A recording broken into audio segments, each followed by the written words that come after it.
वंचित बहुजन आघाडीचे अध्यक्ष प्रकाश आंबेडकर यांची पत्रकार परिषद. सद्यस्थितीवर टाकला प्रकाश. परभणीतील घटना ही दुर्दैवी आहे. तिथं बांगलादेश येथे हिंदूंवर अत्याचार झाला. तो मोर्चा शांततेने पार पडला.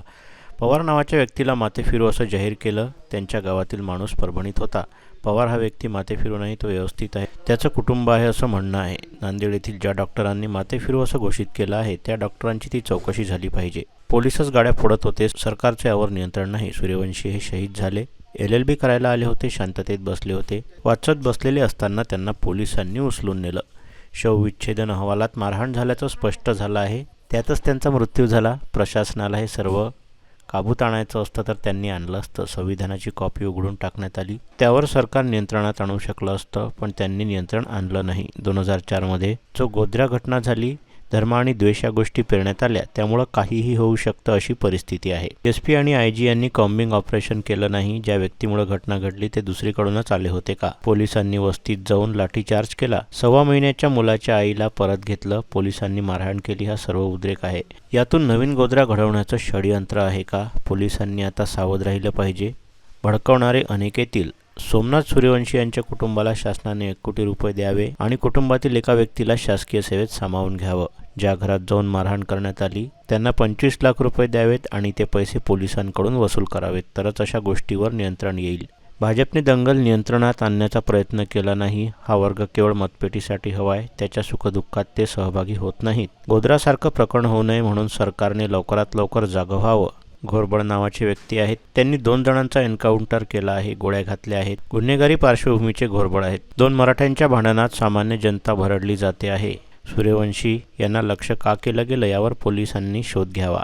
मंत्रिमंडळात काही जणांना संधी मिळाली नाही म्हणून राज्यात विरोधी पक्ष नेमायला तयार नाहीत, असं पत्रकारांशी बोलताना प्रकाश आंबेडकर म्हणाले.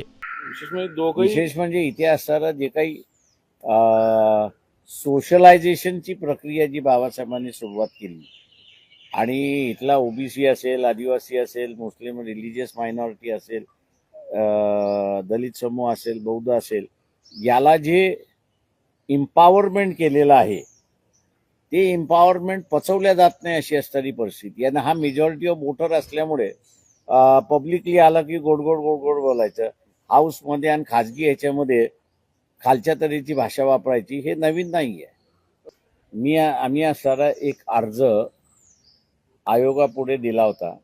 का 1 तारखेच्या घटनेची चौकशी करण्याचा असणारा भाग त्याच्यातला होता. तेव्हा म्हटलं 3 महत्वाच्या व्यक्ती आहेत. एक म्हणजे मुख्यमंत्री, दुसरा असणारा चीफ सेक्रेटरी आणि तिसरा असणारा गृहमंत्री किंवा सेक्रेटरी.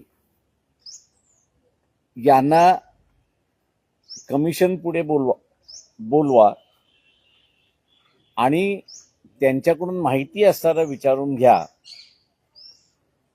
की तुम्हाला दंगल झाली आहे याचं फर्स्ट हँड इन्फॉर्मेशन किती वाजता मिळाली हे असणारं. तर आजच्या असणाऱ्या चर्चेमध्ये ते म्हटले एक्झामिन करण्याच्या ऐवजी आम्ही त्यांच्याकडूनच ती माहिती मागवतो आणि रिपोर्टचा एक भाग म्हणून त्या ठिकाणी राहील की खालच्या स्तरावरनं निर्णय घेण्याचे जे सेंटर्स आहेत त्या सेंटर्सना माहिती पुरली की न पुरवली. कारण का मी त्याचा रेशिओ देताना हे केलं होतं की ताजमध्ये जो अटॅक झाला त्यावेळेस सुद्धा 12 तास अगोदर इन्फॉर्मेशन एक्झॅक्ट आली होती. बोटीने येणार, कुलाब्याला थांबणार आणि तिथनं कारवाई सुरुवात होणार. ती बातमी सुद्धा दाबण्यात आली होती. ना येलोगेट पोलीस स्टेशनला गेली, ना कुलाबा पोलीस स्टेशनला गेली, ना मरीन डिपार्टमेंट आहे त्याला असणारं त्या ठिकाणी गेली. म्हटलं मला या दोन्ही इन्सिडेंटमध्ये सारखंच त्या ठिकाणी असणारं दिसतंय की वरच्या अधिकाऱ्यापर्यंत ही इन्फॉर्मेशन गेली नाही आणि पुन्हा हे घडवायचं थांबवायचं असेल तर सेंटर ऑफ पॉवर जो आहे त्याला ही इन्फॉर्मेशन ताबडतोब गेली पाहिजे. म्हणजे मग डायरेक्शन देणं तिथलं असणारं सोपं होतं. आज हा विषय होता कमिशन पुढे. प्रश्न त्याच्यामधला आपण असणारं एक लक्षात घ्या, मतदार राजा की निवडून आलेला प्रतिनिधी हा राजा. हे बिल नेमकं काय साधतंय? तर हे बिल 5 वर्षासाठी निवडून दिलेलं सरकार कायम राहील हे त्या ठिकाणी बघते. त्याच्यामुळे डिक्टेटरशिप ही येण्याचा मार्ग मोकळा झाला हे आपण असताना लक्षात घ्या. या बिलामुळे काल जे वक्तव्य मी ऐकलेलं आहे की आम्ही कुठलंही स्ट्रक्चर त्या ठिकाणी डिस्ट्रॉय करत नाही. दुर्दैवाने बेसिक स्ट्रक्चर पार्लमेंटरी डेमोक्रेसीचं जे आहे तेच तुम्ही मोडताय. पार्लमेंटरी डेमोक्रेसीमध्ये लोकांना जेव्हा पाहिजे तेव्हा इलेक्शन ही लोकांच्या इच्छेप्रमाणे 5 वर्षाच्या आतमध्ये लोकांनी इच्छा व्यक्त केली नाही तर नियमाप्रमाणे 5 वर्षानंतर इलेक्शन होणार. आता पहिला बळी जो गेला की लोकांच्या इच्छेचा असणारा बळी गेला की त्यांना असं वाटतंय की आपण निवडून दिलेला प्रतिनिधी यांनी आता विश्वास गमावलेला आहे आणि म्हणून पुन्हा निवडणुका जायच्या आहेत.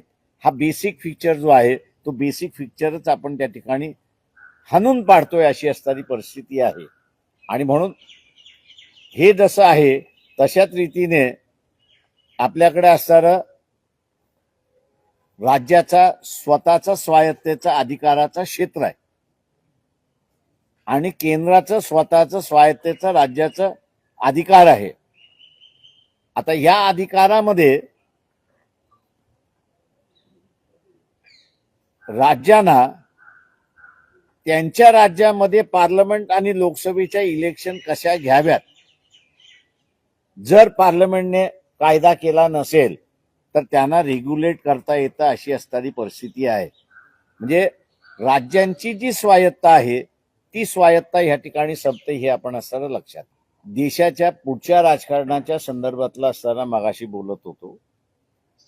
हे बिल मंजूर झालं तर पॉलिटिकल पार्टीज संपल्या आणि या संदर्भातल्या असणाऱ्या अनेक राज्यांच्या पार्टीजने ही चिंता व्यक्त केलेली आहे.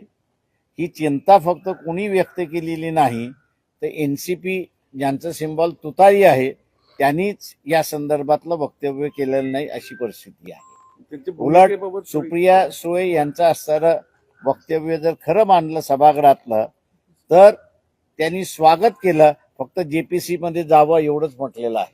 फ्युचर पॉलिटिक्स कसं म्हणजे फ्युचर या देशाची रचना कशी राहील हे बिल जर आलं तर मी जसं म्हणालो डिक्टेटरशिपकडे आहे. हे बिल थांबवले गेलं तर आजचे राजकीय पक्ष आणि डेमोक्रेसी ही शाबूत राहते अशी परिस्थिती आहे. तुम्ही निवडणूक आयुक्तांना पत्र दिलं होतं राज्याच्या ईव्हीएमच्या संदर्भात काही माहिती मागवली होती.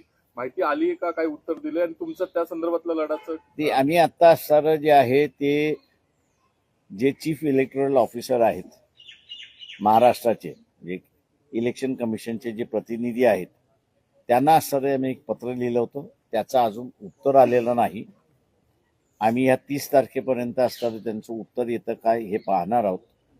त्या पत्रामध्ये आम्ही असणारं म्हणालो होतो की इलेक्शन कमिशनची वेबसाईट अशी म्हणते की 6 नंतर 75 लाखाचं मतदान झालेलं आहे. आता त्याची फोड काही जण सांगतात की 5 आणि 6 मध्ये झालेलं मतदान जे आहे तेही इन्क्लूड आहे असं त्या ठिकाणी सांगितलं जाते. आम्ही त्याचं डिस्प्यूट करत नाही आहोत. आम्ही एवढंच फक्त त्यांना असं विचारलेलं आहे की 6 नंतरचं जे मतदान झालेलं आहे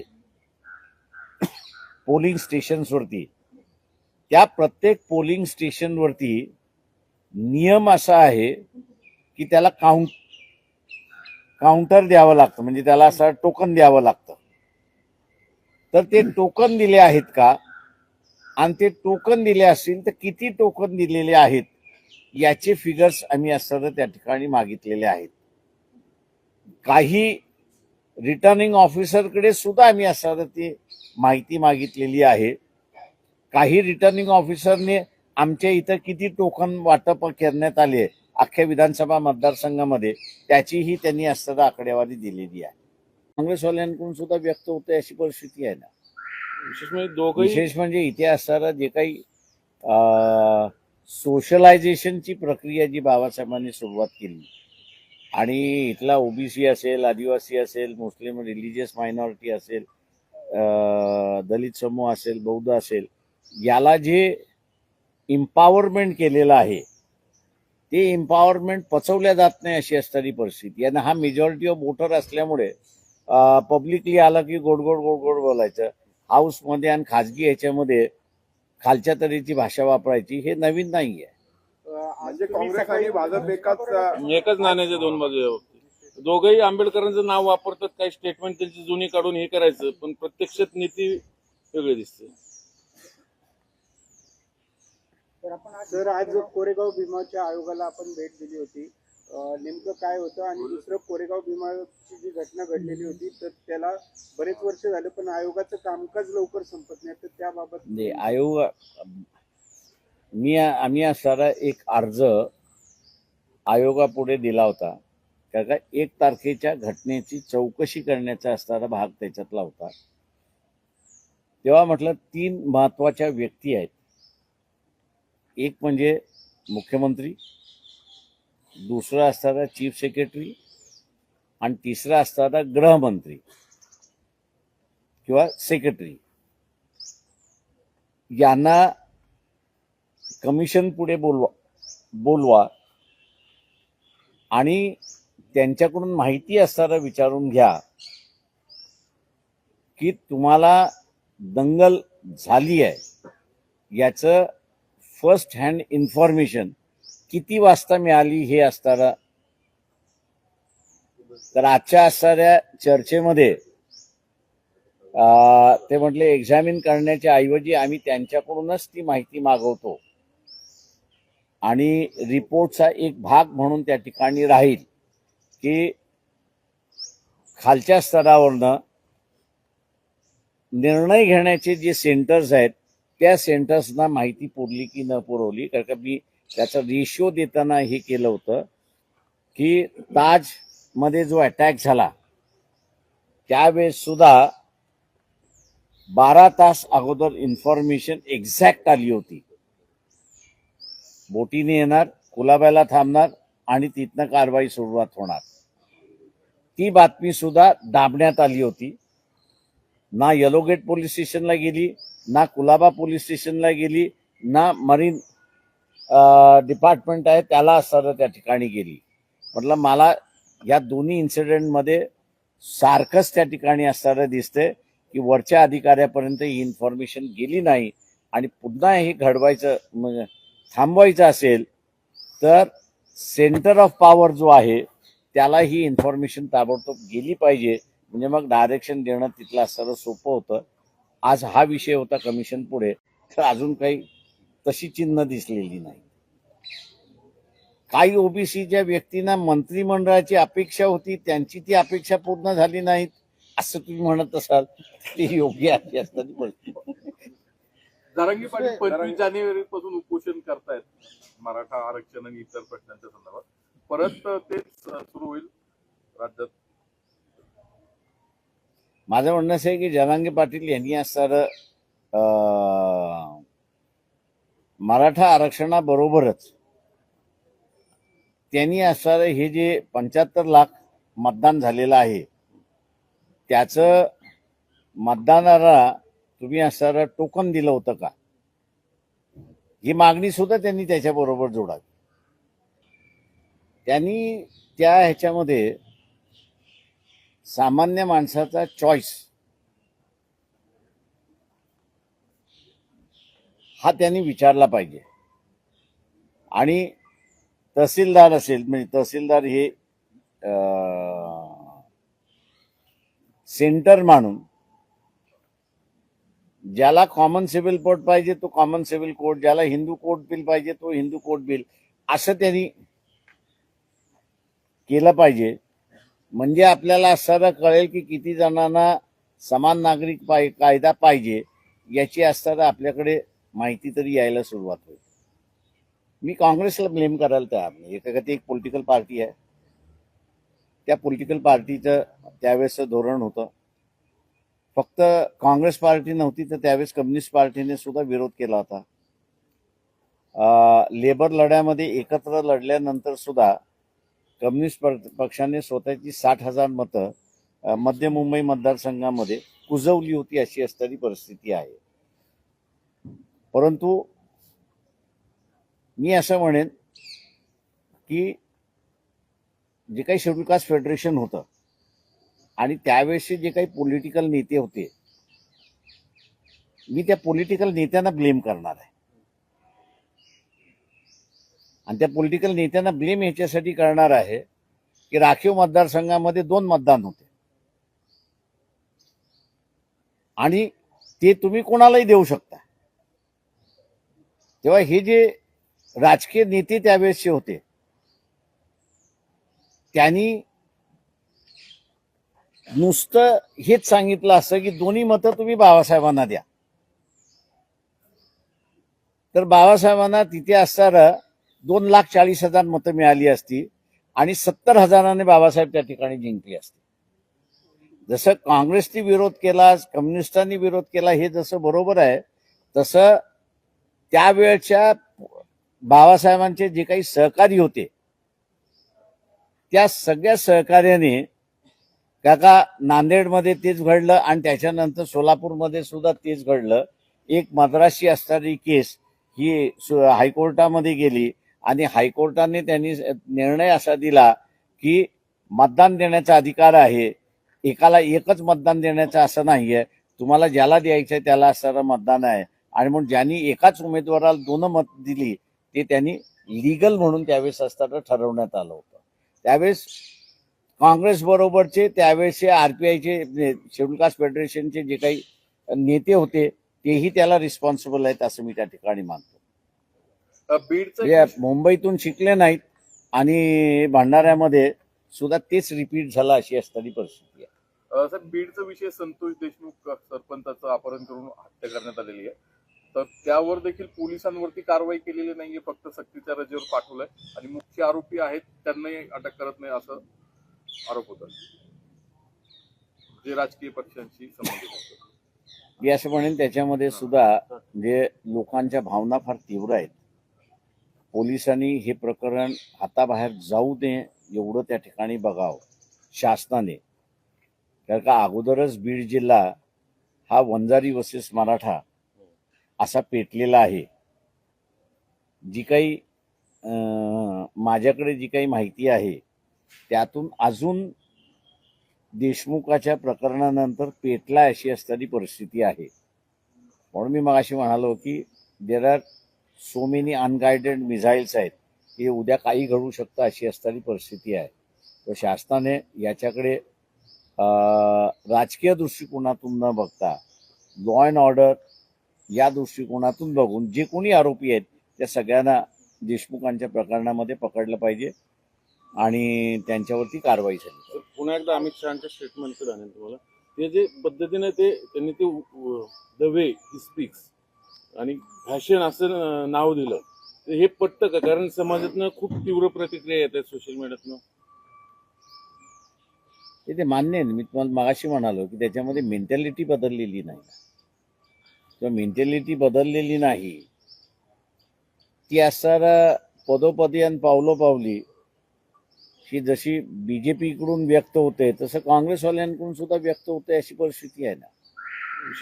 विशेष म्हणजे इथे असणारा जे काही सोशलायझेशनची प्रक्रिया जी बाबासाहेबांनी सुरुवात केली आणि इथला ओबीसी असेल, आदिवासी असेल, मुस्लिम रिलिजियस मायनॉरिटी, तर अजून काही तशी चिन्ह दिसलेली नाही.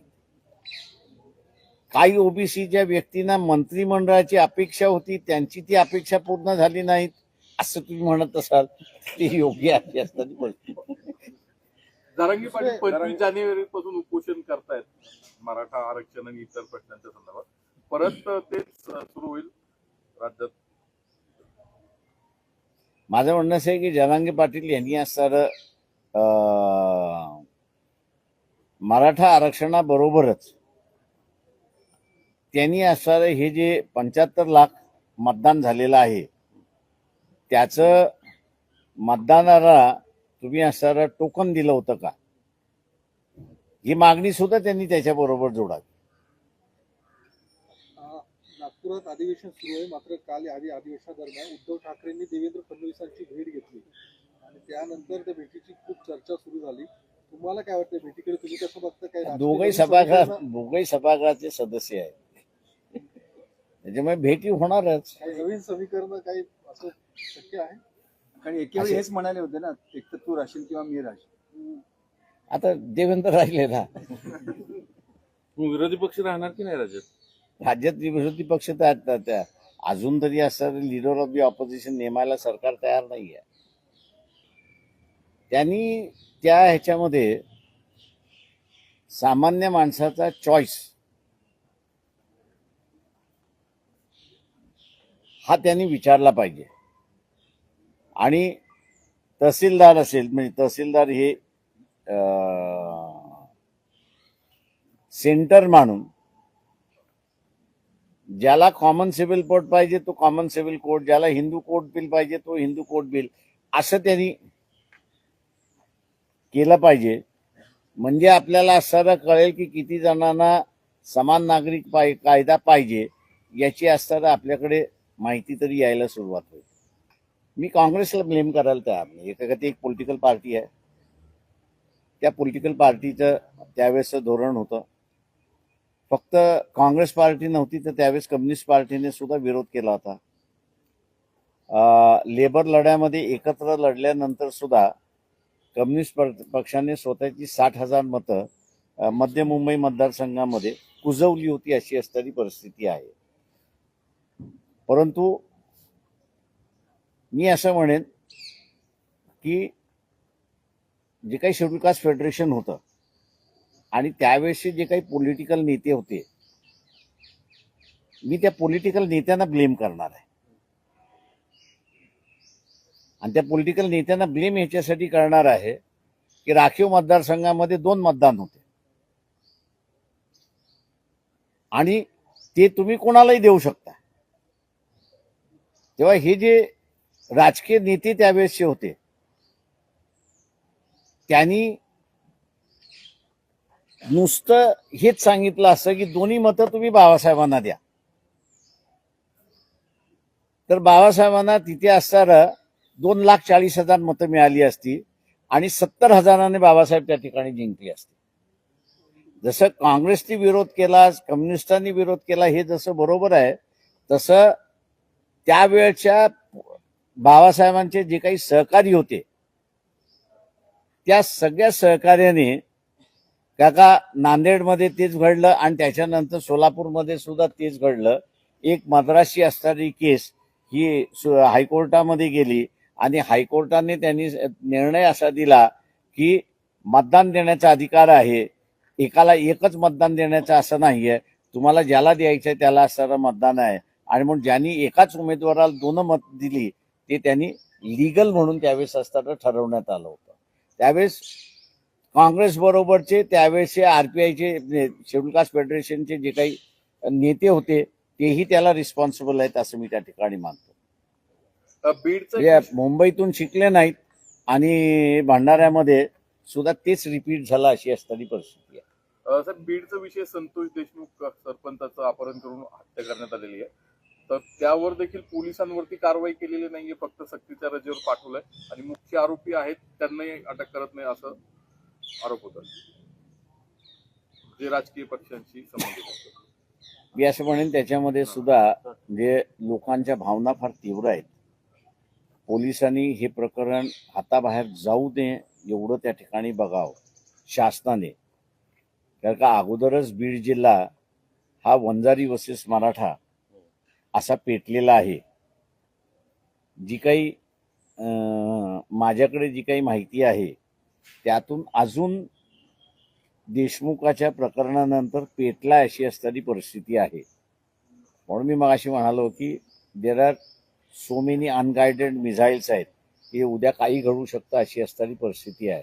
तर शासनाने याच्याकडे राजकीय दृष्टिकोनातून न बघता लॉ अँड ऑर्डर या दृष्टिकोनातून बघून जे कोणी आरोपी आहेत त्या सगळ्यांना देशमुखांच्या प्रकरणामध्ये पकडलं पाहिजे आणि त्यांच्यावरती कारवाई झाली पाहिजे. तर पुन्हा एकदा अमित शहाच्या स्टेटमेंटकडे आणेल तुम्हाला. ते जे पद्धतीने त्यांनी ते द वे ही स्पीक्स आणि फॅशन असं नाव दिलं, तर हे पटतं का? कारण समाजातनं खूप तीव्र प्रतिक्रिया येतात सोशल मीडियातनं. ते मान्य आहे. मी तुम्हाला मगाशी म्हणालो की त्याच्यामध्ये मेंटॅलिटी बदललेली नाही किंवा मेंटॅलिटी बदललेली नाही ती असणारा पदोपदी आणि पावलोपावली ही जशी बीजेपीकडून व्यक्त होते तसं काँग्रेसवाल्यांकडून सुद्धा व्यक्त होते अशी परिस्थिती आहे ना. विशेष म्हणजे दोघंही विशेष म्हणजे इथे असणारा जे काही सोशलायझेशनची प्रक्रिया जी बाबासाहेबांनी सुरुवात केली आणि इथला ओबीसी असेल, आदिवासी असेल, मुस्लिम रिलिजियस मायनॉरिटी